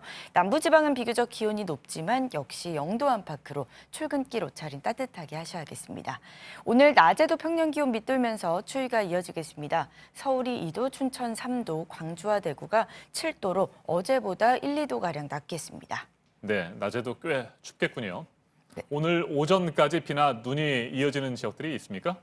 네, 먼저 레이더 영상 보시면 밤사이 이어지던 비나 눈이 현재도 서쪽 지역 일부 지역에서 약하게 계속되고 있습니다. 오늘 아침까지 충청 남부와 전북 지역 중심으로 눈은 1cm, 비는 5mm가 더 내리겠습니다. 양은 많지 않지만 기온이 낮아서 도로가 얼 수 있기 때문에 교통안전에 유의하셔야겠습니다. 네, 김연아 캐스터가 어제 화이트 크리스마스를 기대하기는 어려운 것 같다 이렇게 얘기를 했었잖아요.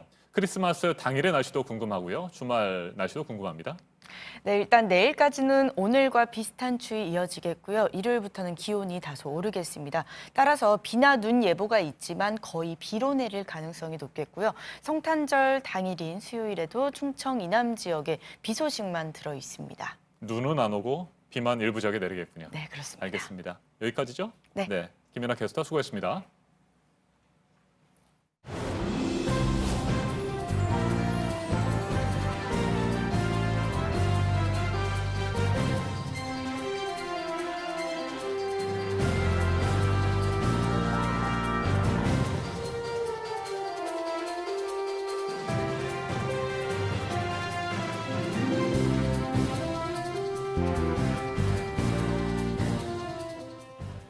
네, 금요일 아침입니다. 8시 6분 지나고 있습니다. 오늘까지 중국에 있는 미국의 비건 대북 특별 정책 대표 북측 인사와 만나고 미국으로 과연 돌아갈 수 있을지 오늘 또 지켜봐야 될 텐데요. 중국을 방문하고 있는 중에 이 비건 대표 국무부 부장관으로 승진을 하는 걸 미 의회가 통과시켰다는 소식입니다. 이제 국무부의 2인자로서 대북 협상을 이끌게 됐는데요. 보도국 연결해서 알아보도록 하겠습니다. 안태훈 기자, 미 상원에서 인준안이 통과가 된 거죠? 네, 그렇습니다. 미 워싱턴 현지 시간으로는 19일입니다. 미국 상원 본회의 표결에서 90표 대 3표라는 압도적인 찬성으로 인준안이 통과됐습니다. 비건 대표의 부장관 승진으로 북미 실무 협상의 무게감이 한층 커졌다라고 할 수 있는데요. 비건 대표는 국무부 부장관에 취임하더라도 대북 협상을 직접 챙길 계획인 것으로 알려졌습니다. 비건 부장관은 지난 16일 방한 중에 앞으로도 한반도 문제의 진전을 위해서 관심을 갖고 협력해 나가겠다라고 말한 바 있습니다. 폼페이오 국무장관은 현재 마이크 폼페이오 국무장관이 현직 장관인데요. 내년에 상원 의원 출마를 위해서 물러날 가능성이 크다는 관측이 이어지고 있습니다. 그래서 비건 대표가 장관 대행을 맡게 될 것이다라는 전망도 나오고 있는 상황입니다. 네, 해외 여행객들이 축산물을 불법으로 들여오는 것에 대해서 연말연시에 검색이 강화된다고요? 네, 그렇습니다. 정부가 조금 전에 밝힌 내용입니다. 오는 23일부터 다음 달 31일까지를 집중 검역 기간으로 정했습니다. 그리고 해외 여행객을 대상으로 검색을 강화하겠다라고 밝힌 것입니다. 아프리카 돼지열병 확산을 차단하기 위한 조치입니다. 이 기간 아프리카 돼지열병 발생국이나 발생 위험이 높은 곳을 다녀온 여행객의 모든 수화물에 대해서 엑스레이 검사를 실시합니다. 또 의심 화물에 대해서는 수화물을 직접 열어서 검사한다라는 방침입니다. 아프리카 돼지열병 발생국에서 돈육 제품을 신고하지 않고 들여오다 적발되면 1회 500만 원, 2회 750만 원, 3회 1000만 원의 과태료를 내야 합니다. 네, 끝으로 화재 소식 전해드리겠습니다. 어제 저녁 8시쯤 경남 김해시 대동면의 안전용품 제조 공장에서 불이 났습니다. 이 불은 인근에 있는 공장 3곳으로 옮겨 붙어서 1000제곱미터가 넘는 면적의 공장 내외부와 캠핑카 등을 태우고 소방서 추산 8억 원 상당의 재산 피해를 냈습니다. 당시 공장에는 사람이 없어서 인명 피해는 발생하지 않았습니다. 네, 지금까지 아침엔 지금 JTBC 안태훈입니다.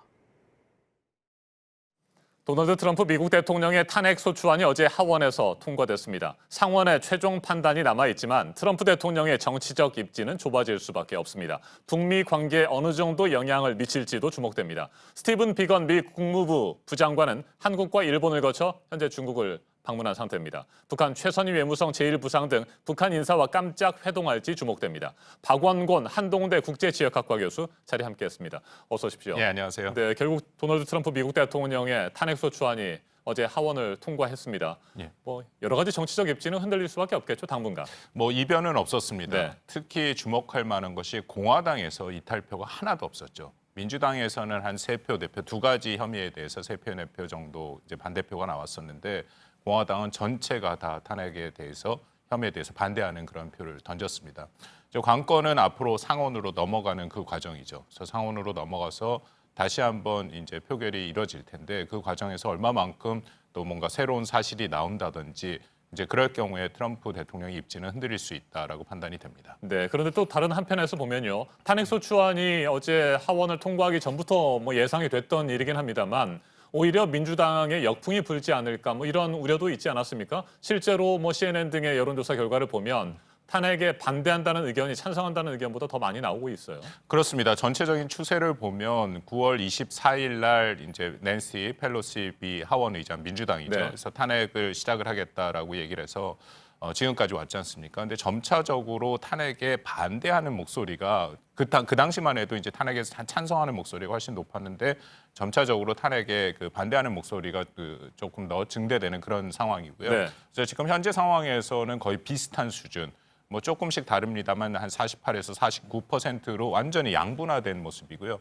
말씀드린 것처럼 공화당에서 이탈표가 하나도 없죠. 그래서 오히려 이 과정을 통해서 트럼프 대통령의 지지층이 결집되는 것이다라는 분석을 할 수 있습니다. 네. 특히 트럼프 대통령은 한 40%에서 한 43%의 이른바 이제 차돌 지지층을 갖고 있거든요. 그러니까 트럼프 대통령이 어떤 행동을 하든지 상관없이 다 트럼프 대통령을 무조건 지지하는 층이고, 그리고 전체적으로 볼 때 이른바 유동층, 그러니까 미국 내 유권자의 그 부동층이라는 것은 한 10% 정도밖에 안 됩니다. 그렇기 때문에 탄핵이 부결될 가능성이 매우 높은데 이것이 트럼프 대통령의 입지나 재선에는 크게 영향을 안 줄 수도 있다라는 분석도 가능하다고 생각합니다. 네, 트럼프 대통령 지지자들이 결집할 가능성, 교수님께서 말씀하신 것처럼 충분히 높은 것 같고요. 네. 그럼에도 불구하고 공화당에서는 이 탄핵 정국을 속전속결로 끝내고 싶어 하는데 민주당은 그렇지 않은 것 같아요. 조금 시간을 두면서 오히려 탄핵과 관련된 타격을 트럼프 대통령이 계속 주고자 하는 것 같기도 하고요. 예, 그렇습니다. 내년 2월부터 사실 미국 대선이 이제 프라이머리라 해갖고 예비 선거로부터 본격화되거든요. 네. 그러니까 민주당 같은 경우에는 그 분위기를 계속 이끌어가서 뭔가 대선에 좀 계속 트럼프 대통령한테 이제 부정적으로 돌아가게 하는 전국을 그렇게 이끌어가고 싶은 생각이 분명히 있는 것이죠. 반면에 공화당 같은 경우에는 지금 미국은 이제 연휴가 시작이 돼서 크리스마스로 비롯해서 1월 중에 빨리 이 문제를 처리해서 마무리를 짓고 그리고 넘어가고 싶은 생각이 있다라는 겁니다. 근데 낸시 펠로시 지금 하원 의장이 이미 얘기를 했습니다만 이제 하원에서 결정이 돼서 이것을 상원에 넘기는 과정도 빨리 넘기면 좋은데 아마 그것도 조금 시간을 끌 가능성이 있다라고 봅니다. 네, 실제로 상원에서 탄핵안이 통과되고 트럼프 대통령이 정말 탄핵되는 일은 사실상 기대하거나 뭐 우려하거나 뭐 찬반 양쪽에서 다 생각하기는 힘들 것 같고 뭐 부결될 가능성이 높은 것 같고요. 네, 자 이제 우리가 관심을 가질 부분은 이런 탄핵 정국이 북미 관계에 어떤 영향을 미칠까 이 부분 아니겠습니까? 그렇습니다. 뭐 트럼프 대통령이 지금 어쨌든 국내 정치적으로 공경에 처해 있으니까 이럴 경우에는 아무래도 대외 정책에 신경을 쓰거나 관심을 가질 여지가 줄어들죠. 그리고 또 하나는 우리가 그 지난 하노이 그 북미 정상회담에서 경험을 했습니다만 그때도 그 트럼프 대통령이 청문회가 막 되고 있지 않았습니까? 청문회 때문에 트럼프 대통령이 그 당시 이제 북미 정상회담을 결렬시켰다라는 것이 다음 3월 달에 트럼프 대통령이 트위터를 통해서 본인이 밝힌 적이 있습니다. 그만큼 국내 정책적으로 공경이 처해 있다면 협상의 이 입지가 좁아들죠. 그래서 뭐 북한한테 만약 양보를 했다든지 그래서 미국 언론 내에서 여론이 부정적으로 돌아가는 것을 트럼프 대통령은 원치는 않습니다. 그래서 차라리 북한을 좀 관리하는 그런 모습을 지금 보일 가능성은 있죠. 네, 스티븐 비건 미 국무부 부장관 현재 베이징에 머물고 있는데 북한 쪽에 연락을 받을 수 있을까요, 오늘? 글쎄, 뭐 여러 가지 설이 있었지 않습니까? 특히 중국에서 북미 간의 만남이 있을 수도 있다라고 얘기를 했었는데 아마 그것은 힘들 것 같고요. 지금 예정상으로는 오늘 20일까지 지금 중국에 비건 대표가 체류하는 거로 돼 있습니다. 근데 그러려면 이 비행기를 어저께 그러니까 고려항공 평양에서 베이징발 고려항공이 화목토거든요. 어저께 최선희 제1부상이 비행기를 탔어야 되는데 어제는 타지 않았습니다. 이제 그 의미는 북경 중국에서의 만남은 매우 어렵다라고 생각이 되고 그나마 하나 가능성을 여전히 얘기하고 있는 것은 혹시라도 평양으로 또 초청을 할 수 있다 하면 이제 비건 대표는 뭐 늘 가겠다라는 얘기를 하고는 있죠. 근데 20일 현재까지는 지금 아무런 얘기가 없어서 이번에는 북미 간의 실무 협상이 이루어질 가능성이 그렇게 크다고 보지는 않습니다. 네. 저희가 앞서 전해드렸는데요. 우리 정보 당국에서는 그래도 어떤 식으로든 이번 연말 안에 북한과 미국의 실무 협상이 재개될 것이다. 이렇게 보고 있는 것 같습니다. 교수님 어떻게 생각하세요? 글쎄요. 지금 뭐 북한의 전체적인 추세를 보고 뭐 여러 가지 얘기 나오는 거 보면은 그 쉽지는 않을 것 같습니다. 왜냐하면 북한은 계속 입장을 밝히는 것이 지난번 스톡홀름 회담 때 이른바 발전권과 생존권을 미국이 선행적으로 조치를 해라라고 얘기를 했거든요. 그래서 그런 선행 조치를 아마 공개적, 명시적으로 미국에서 얘기를 하면 실무회담이 열릴 가능성이 있는데 비건 대표가 한국을 방문해서도 그렇고 지금 일본도 갔다 왔고 중국에서도 했는데 그런 얘기는 없습니다. 물론 이전보다는 유연한 입장을 보이면서 북한과의 협상을 할 그런 의지를 계속 밝히고 있지만 북한이 딱 듣고 싶어하는 얘기를 하지는 않고 있거든요. 그렇다면 연말 내에 이 협상의 가능성은 그렇게 커 보이지는 않습니다. 네, 이제 정말 열흘 정도밖에 남지 않았습니다. 지켜보죠. 지금까지 박원권 한동대 국제지역학과 교수였습니다. 말씀 잘 들었습니다. 네, 감사합니다. 올해 마지막 한미 방위비 분담금 협상이 이틀 전 합의 없이 끝난 뒤에 미국 측 대표가 곧바로 기자회견을 자청해서 자신들의 입장을 밝혔죠. 우리 정부의 대표단은 어제 기자회견을 열었습니다. 미국이 한반도 밖에 미군에 드는 비용, 이른바 역외 비용까지 요구하고 있다면서 이 같은 요구는 절대 받아들일 수 없다고 설명했습니다. 박현주 기자가 보도합니다. 방위비 협상 대표인 정은보 대사는 역외 비용 요구는 받아들일 수 없다고 다시 못 박았습니다. 해외에 주둔하고 있는 미군에 대한 방위비 또는 경비에 대한 분담은 저희가 받아들일 수 없다는 점을 명확히 하였습니다. 앞서 제임스 드하트 미국 측 대표는 미국이 한국을 지키기 위해 주한미군 순환 배치나 훈련과 장비, 수송 등에 돈을 쓰고 있다며 이 또한 한국이 나눠내야 한다고 주장했습니다. 그러면서 아예 현행 SMA, 즉 방위비 협정이 규정한 용처 3개 항목 외에 대비태세라는 항목을 신설해 이런 비용도 물리려고 시도했습니다. 하지만 협상장에서 이런 요구를 거절한 우리 측은 기자회견까지 열어 입장을 명확히 했습니다. 저희가 수용 가능한 범위의 기준점은 바로 기존의 SMA 틀이라는 점을 다시 한번 강조를 드리겠습니다. 드하트 대표가 처음 미국이 제시했던 50억 달러, 우리 돈 5조 8천억 원에서 인상폭을 다소 낮출 수 있다고 시사한 데 대해서도 일단은 신중한 입장을 보였습니다. 협상이 진행 중이기 때문에 구체적으로 얼마인지 밝힐 수 없다고만 한 겁니다. 다만 정 대표는 한미 양측이 현재 1년씩인 SMA를 단연제 협정으로 늘려야 한다는 데는 공감했다고 전했습니다. JTBC 박현주입니다.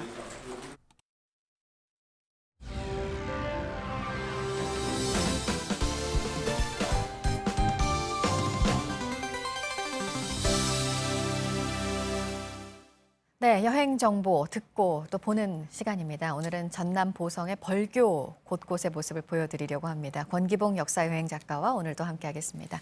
어서 오세요. 네, 안녕하세요. 네, 시청자 여러분들께서 이 벌교 이 이름을 듣는 순간 일단 꼬막을 떠올리실 거고 그리고 소설 태백산맥도 떠올리실 거고 차례로 이제 생각이 나실 것 같은데요. 맞습니다. 이 벌교 같은 경우는 뭐 이 음식이나 아니면 소설로도 또 유명하지만 예전에 그런 얘기가 있었어요. 벌교에 가서는 주먹 자랑을 하지 말아라. 왜냐하면 일제 때 전남의 송정리와 이 경남의 삼낭진을 연결하는 이 경전선 철도가 연결이 되면서 교통의 요지이자 나아가 이제 상업의 중심지로 발돋움을 하면서 많은 돈들이 몰렸고 그래서 아까 그 말씀드린 얘기 같은 게 이제 돌았기도 했는데요. 실제로 이것은 아주 중요한 항구 도시이기도 했거니와 우리 태백산맥 말씀하신 것처럼 한국에 있어서의 좌우 갈등 그리고 남북 대결의 또 현장이 이곳에 남아 있기도 합니다. 대표적으로 그 조정래 작가의 태백산맥이라는 소설로 묘사가 되어 있는데요. 지금 벌교에 가시면 이 태백산맥에 나오는 인물들의 공간들을 따라 여행할 수 있는 뭐 태백산맥 길도 조성이 되어 있습니다. 네. 그래서 이 태백산맥의 배경이 된 곳들 그 가운데 이제 보성여관이라는 역사관인 거죠? 네. 그 소설에서 그 반란군의 토벌 대장이었던 임만수와 그 대원들이 머물렀던 남도 여관이라는 곳으로 이제 나오는 곳인데요. 실제적으로는 1935년 즉 일제 때 일본인들의 그 수출입을 담당했던 사람들이 묵고 가는 여관으로서 원래는 문을 열었던 곳입니다. 하지만 오랜 기간 이제 지나면서 좀 쇠락했던 곳인데 이 벌교의 역사를 좀 성찰적으로 우리가 한번 돌아보자 해가지고 지난 2008년에 문화재청과 보성군청 그리고 문화유산 국민신탁에 나서서 매입을 한 다음에 이렇게 이제 복원을 해가지고 실제로 이제 전시관도 1층에 마련이 되어 있고요. 또 다양한 문화 행사가 열리는 공연장부터 카페도 마련이 돼 있고 아까 잠깐 보셨던 것처럼 그 다다미 방으로 일제 때의 모습 그대로 실제로 잠도 잘 수 있는 곳으로 재현을 해뒀어요. 그래서 단순히 뭐 일제 때가 뭐 좋았다 그런 의미가 아니라 그 시대를 한번 우리가 반성적으로 돌아보자. 왜 이런 일이 벌어졌는지도 한 번쯤 고민해보는 역사의 공간으로서 탈바꿈한 곳이 이제 이곳. 남도여관, 지금의 이름은 이제 보성여관입니다. 정말 여관의 역할도 하고 있는 곳이네요. 네, 맞습니다. 네, 그리고 이제 소화다리라는 많은 이야기를 품고 있는 또 짧은 다리가 있잖아요. 네, 이 소화다리의 소화는 태백산맥에 등장하는 한 여인의 이름이기도 한데요. 이 소화다리 같은 경우는 원래 이름은 이제 부용교라고 불렸는데 지금 가보시면 이제 사람들이 지나다니는 다리에 불과할 수도 있지만 사실은 이곳은 아주 유명한 현대사의 현장이기도 했습니다. 그 태백산맥에서 이제 소화다리를 묘사한 부분이 있어서 제가 잠깐 한번 읽어보면요. 이렇게 묘사를 하고 있어요. 소화다리 아래에 갯물에고 갯바닥에고 시체가 질펀하니 널렸는디 아이고매 인자 징여서 더 못 보고구만이라 즉 아주 많은 그 뭐랄까 민간인 학살의 현장이기도 했던 곳이 또 이 소화다리이기도 합니다. 이뿐만이 아니라 조금만 상류로 올라가시면 이제 염상진이라는 인물이 지주들에게 빼앗은 이 쌀들을 소장민에게 나눠 주었던 홍교가 등장을 하는데요. 이 홍교 같은 경우에는 예전에는 다리 형태가 아니었고 뗏목들을 연결해서 만들어낸 이른바 부교인데 뗏목 벌자를 써서 이제 벌교라 불렀고 지금 지명의 이제 기원이 된 그런 곳이 이 벌교 한복판에 자리하고 있습니다. 네. 그리고 언제나 그런 곳을 소개해 주세요. 한 곳에서 이게 다 내려다볼 수 있는 곳. 이 벌교도 한눈에 내려다볼 수 있는 산이 있다고요? 네. 산이지만 이제 해발 한 190m 정도밖에 되지 않아서 야트막한 언덕이라고 생각하실 수도 있는데요. 이 부용산이라고 하는 산입니다. 이 산은 단순히 이제 전망대 역할을 하는 것에서 끝나지 않고 아주 좀 비극적인 한국 현대사를 또 안고 있는 현장이기도 해요. 이 부용산 같은 경우는 시로도 또 노래로도 유명한데요. 박기동 시인이 그 해방 직전에 벌교에 시집 가서 아이를 낳다가 사망했던 자기의 여동생을 이 부용산에 묻고 내려오면서 시를 하나 쓰게 됩니다. 그게 부용산이라는 시인데 이 시에 이제 곡이 하나 붙게 돼요. 이 김소월의 시인 엄마야 누나에 이제 곡을 붙였던 안성현의 이제 곡을 붙여서 노래 형태로 불려지게 되는데 문제는 이 노래가 이른바 그 산으로 숨어든 빨치산들이 고향을 그리면서 불렸던 노래로 이제 이용이 되다 보니까 한때 이른바 이 빨갱이의 노래다라는 이제 누명을 쓰게 돼가지고 이 시인이 아주 많은 고초를 겪게 됩니다. 그래서 많은 이제 고문도 받다가 결국 지난 1993년에 76의 나이로 이제 호주 이민을 떠나게 되는데요. 이 벌교 같은 경우는 한반도에서 가장 남쪽 끝단에 위치하고 있지만 남북 대결이 아주 치열했던 현장으로서 한 번쯤 생각하고 가셔도 좋을 것 같다는 생각이 듭니다. 네. 마지막으로 꼬막 얘기를 하면 지금 제철이잖아요. 네, 맞습니다. 11월부터 이제 3월까지가 제철이고 지금 12월에 그 이제 한복판이라 볼 수 있는데요. 이 태백 산맥 덕분에 벌교 꼬막이라는 고유 명사가 생겨났을 정도로 그러니까요. 아주 뭐 유명한 그런 음식인데 달콤하고 또 담백한 맛도 일품이지만 잠깐 전에 사진에서 보셨듯이 이 꼬막을 까는 그 뭐랄까 집게 같은 게 아주 재밌어요. 그래서 먹는 재미도 있는 게 이 벌교 꼬막입니다. 여러 가지를 벌교 그 꼬막으로 만드네요. 뭐 탕수육도 있고요. 네, 벌교 탕수육도 있고 그냥 삶아서도 드시고 또 데쳐서도 먹고 또 무쳐서도 먹고 재료는 하나지만 먹는 방법은 다양한 아주 오묘한 음식 재료 중에 하나가 이 벌교 꼬막입니다. 네. 제가 닦아야 될 것 같습니다. 네. 권기봉 역사여행 작가였습니다. 잘 들었습니다. 네, 감사합니다. 네, 학교에 다닐 학생이 없어서 문을 닫을 수밖에 없는 이 절박한 상황의 시골 학교들이 파격적인 제안들을 내놓고 있습니다. 살 집과 일자리, 어학 연수까지 내세운 곳도 있습니다. 구석찬 기자입니다. 지리산과 덕유산 사이에 자리한 경남 함양의 한 초등학교입니다. 많은 수는 아니지만 전국 각지의 학부모들이 이곳에 왔는데요. 무슨 이야기를 나누고 있는지 함께 들어보시죠. 입학 설명회장에 온 교장, 첫 인사부터 파격적입니다. 저희 학교에 오게 되면 집과 일자리를 학부모들의 표정이 진지합니다. 지원을 해주신다고 하니까 솔깃했죠. 현재 이 학교의 전교생은 14명, 이 가운데 6학년 4명이 곧 졸업합니다. 신입생이나 전학생이 없으면 학교 문을 닫을 수도 있습니다. 동창회와 마을 주민이 뭉쳤습니다.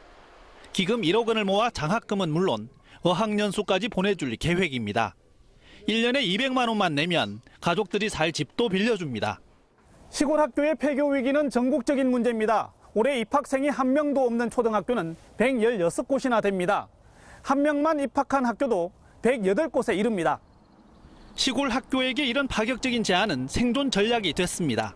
하지만 자칫 불법 행위가 될 수 있습니다. 단체장이나 교육감이 지원을 주도하면 불법 기부 행위가 되는 겁니다. JTBC 구석찬입니다.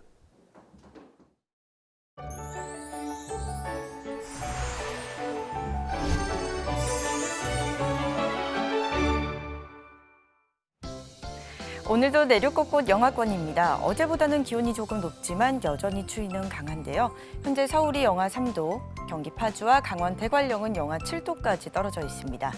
현재 눈이나 비가 오는 곳도 있죠. 일부 서쪽 지역에 약하게 이어지고 있고요. 이 눈비는 아침까지 계속되면서 충청 남부와 전북 지역 중심으로 눈은 1cm, 비는 5mm 정도가 더 내리겠습니다. 양은 많지 않지만 도로가 올 수 있어서 교통안전에 유의하셔야겠습니다. 오늘 한낮에도 쌀쌀하겠습니다. 서울이 2도, 광주와 대구가 7도에 그치겠고요. 북한은 평양이 영하 1도, 중강이 영하 7도로 한낮에도 영하의 기온 보이는 곳이 있겠습니다. 내일까지 오늘과 비슷한 추위 예상되고요. 이후에는 기온이 조금 오르겠습니다. 기상정보였습니다. 아침엔 뉴스워치, 오늘 하루 관심을 가지고 지켜봐야 할, 기억해야 할 뉴스 끝으로 정리해드립니다. 스티븐 비건 미 국무부 대북정책 특별대표가 어제 베이징에서 중국 외교부 부부장을 만나 북한의 비핵화 해법을 논의했습니다. 중국 외교부는 오늘 새벽 홈페이지에 올린 보도문을 통해 북한과 미국이 서로 마주보고 신뢰를 구축해야 하며 다시 접촉하기를 희망한다고 밝혔습니다. 오늘까지 중국에 머무는 비건 대표는 북한과의 접촉을 계속해서 추진할 것으로 보입니다. 북한이 비건 대표를 전격적으로 초청해 베이징에서 평양으로 향할 것이라는 관측도 나옵니다. 중국과 러시아 외교수장이 대북 제재 완화 문제를 논의하는 등 미국에 맞서고 있는 상황에서 러시아의 푸틴 대통령은 한미일 군사 동맹은 좋은 결과를 가져오지 못할 것이라고 비난했습니다. 러시아와 중국 간의 군사 동맹은 없을 것이라고 했습니다. 김기현 전 울산시장에 대한 청와대 하명 수사 의혹을 현재 수사하고 있는 검찰이 임동호 더불어민주당 전 최고위원을 어제 다시 조사했습니다. 임 전 최고위원은 송병기 현 울산시 경제부 시장이 수첩에 기록한 내용을 처음으로 확인했다고 말했습니다. 문재인 대통령과 자신의 관계가 수첩에 많이 담겨 있었다고 덧붙였습니다. 트럼프 대통령 탄핵안이 미 하원을 통과한 이후 상원으로 언제 넘길지에 대해서 민주당이 명확한 입장을 밝히지 않고 있습니다. 공화당을 압박하려는 전략으로 해석이 되는데 공화당은 상원으로 넘어오는 즉시 속전속결로 부결시키겠다는 입장입니다. 오늘 전해드릴 소식은 여기까지입니다. 이상으로 JTBC 뉴스 아침엔 금요일 순서 모두 마치겠습니다. 건강한 주말 보내시기 바랍니다. 고맙습니다.